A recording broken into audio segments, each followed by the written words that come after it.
بسم اللہ الرحمن الرحیم۔ سیرت النبی۔ حضور صلی اللہ علیہ وسلم کا اسم گرام میں محمد صلی اللہ علیہ وسلم کیوں رکھا گیا؟ اس مقام پر ہم حضور صلی اللہ علیہ وسلم کی وجہ تسمیہ کے حوالے سے ضروری سمجھتے ہیں کہ اسم مبارک محمد صلی اللہ علیہ وسلم کا معنی اور اس کے چند اسمی معارف کا بیان کر دیا جائے، جن کے ذکر سے مذکورہ بالا سوال کا جواب خود بخود آ جائے گا۔ محمد کا لفظ اتنا پیارا اور حسین ہے کہ اس کے سنتے ہی ہر نگاہ فرط ادب سے جھک جاتی ہے، ہر سر خم ہو جاتا ہے اور زبان پر درود و سلام کے زمرے جاری ہو جاتے ہیں۔ لیکن کم لوگ جانتے ہیں کہ اس لفظ کا معنی و مفہوم بھی اس کے ظاہر کی طرح حسین اور دلاویز ہے۔ لفظ محمد حمد سے مشتق ہے۔ حمد کے معنی تعریف اور ثنا بیان کرنے کے ہیں، خواہ یہ تعریف کسی ظاہری خوبی کی وجہ سے کی جائے یا کسی باطنی وصف کی بنا پر۔ تعریف کا مفہوم ادا کرنے کے لیے شکر کا لفظ بھی بولا جاتا ہے، مگر شکر اور حمد میں فرق ہے۔ شکر سے مراد وہ تعریف ہے جو کسی کے احسان کا تذکرہ کرتے ہوئے کی جائے، اور حمد سے مراد مطلق کی تعریف و تصیف ہے جو ممدوح کی عظمت و کبریائی کو مد نظر رکھتے ہوئے کی جائے۔ لفظ محمد اسم مفعول کا صیغہ ہے، اور اس سے مراد ہے وہ ذات جس کی کثرت کے ساتھ اور بار بار تعریف کی جائے۔ امام راغب الصفہانی لفظ محمد کا مفہوم بیان کرتے ہوئے لکھتے ہیں، اور محمد صلی اللہ علیہ وسلم اسے کہتے ہیں جس کی قابل تعریف و عداد حد سے بڑھ جائیں۔ حکیم قرآن میں لفظ محمد کا ذکر متعدد مقامات پر آیا ہے۔ سورہ الفتح میں ارشاد ہے، محمد رسول اللہ، محمد اللہ کے رسول ہیں۔ سورہ محمد میں ہے، اور وہ لوگ جو ایمان لائے اور انہوں نے نیک کام کیے اور اس سب پر ایمان لائے جو حضرت محمد صلی اللہ علیہ وسلم پر نازل کیا گیا ہے۔ سورہ آل عمران میں ہے، اور محمد صلی اللہ علیہ وسلم تو اللہ کے رسول ہی ہیں۔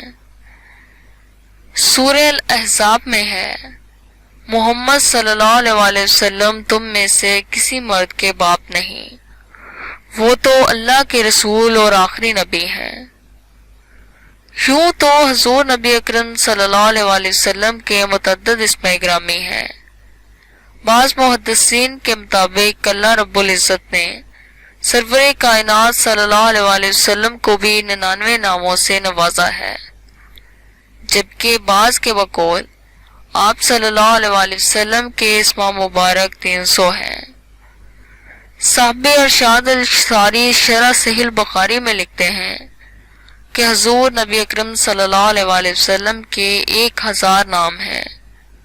ان میں سے ہر نام آپ صلی اللہ علیہ وسلم کی سیرت و کردار کے کسی نہ کسی انوکھے پہلو پر روشنی ڈالتا ہے۔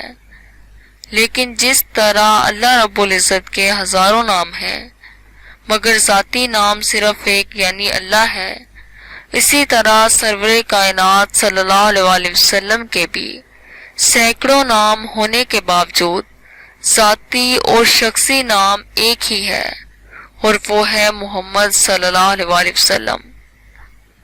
اس میں محمد صلی اللہ علیہ وسلم کا ہر حرف بامعنی ہے۔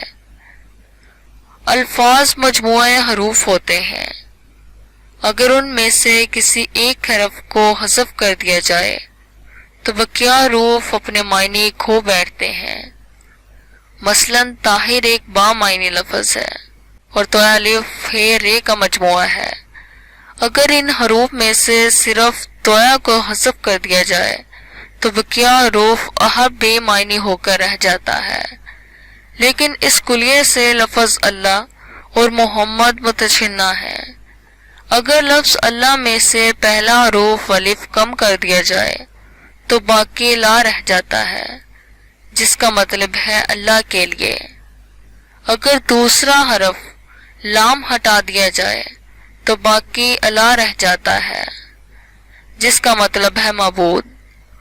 اور اگر الف اور لام دونوں کو الگ کر دیا جائے تو باقی لا رہ جاتا ہے، جس کا مطلب بھی اللہ کے لیے ہے۔ اگر لام کو بھی ہٹا دیا جائے یہ ہو جاتا ہے، جس کا معنی ہے وہی اور وہ اللہ ہی ہے۔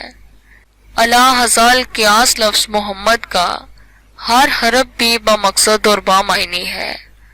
اگر شروع کا میم ہٹا دیا جائے تو حمد رہ جاتا ہے، جس کا مفہوم تعریف و تصیف ہے، اور اگر صرف ہا کو ہٹا دیا جائے تو ممد رہ جاتا ہے، یعنی مدد کرنے والا۔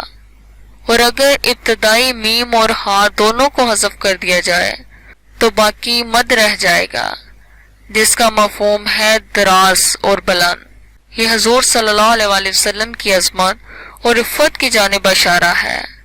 اور اگر دونوں میم بھی ہٹا دیے جائیں تو صرف دال رہ جاتا ہے، جس کا مفہوم ہے دلالت کرنے والا، یعنی اس میں محمد صلی اللہ علیہ وآلہ وسلم کے وجود اور وحدانیت پر دال ہے۔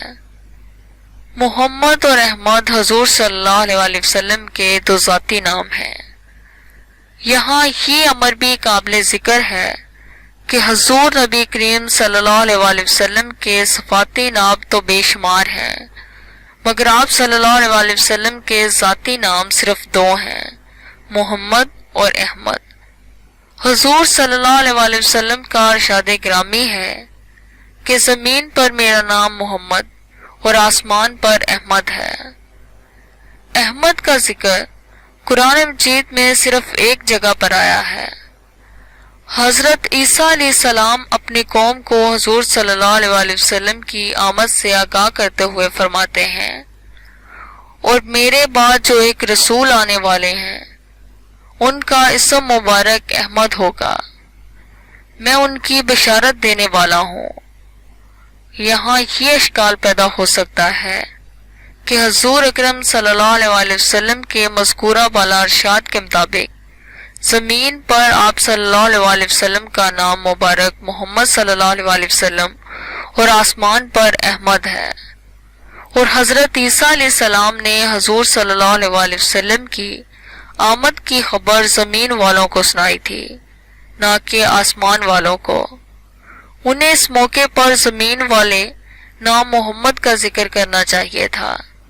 اس اشکال کا مختصر جواب یہ ہے کہ حضرت عیسیٰ علیہ السلام زمین پر پیدا ہوئے، زمین والوں میں رہے اور یہی زندگی بسر کی، مگر فی الواقعہ ان کی پیدائش سے لے کے رفع سماوی تک ان کے بہت سے احوال آسمان والوں سے مشابہ تھے۔ ان کی پیدائش مروجہ انسانی طریقے سے ہٹ کر ہوئی۔ آسمان کے ایک جلیل القدر فرشتے حضرت جبریل علیہ السلام تشریف لائے اور سیدہ مریم علیہ السلام کے دامن پر پھونک مار دی، اسی کے اثر سے ان کی پیدائش ہوئی۔ پھر مختصراً عرضی زندگی بسر کرنے کے بعد دوبارہ ان کا آسمان پر عروج ہو گیا۔ گویا آغاز اور اختتام کے اعتبار سے ان کی حیات آسمانی مخلوق سے مشابہت رکھتی ہے۔ اسی بنا پر حضرت عیسیٰ علیہ السلام نے حضور صلی اللہ علیہ وآلہ وسلم کے اسی نام کا ذکر فرمایا، جس سے آپ صلی اللہ علیہ وآلہ وسلم کو آسمانوں پر پکارا جاتا تھا۔ شکریہ۔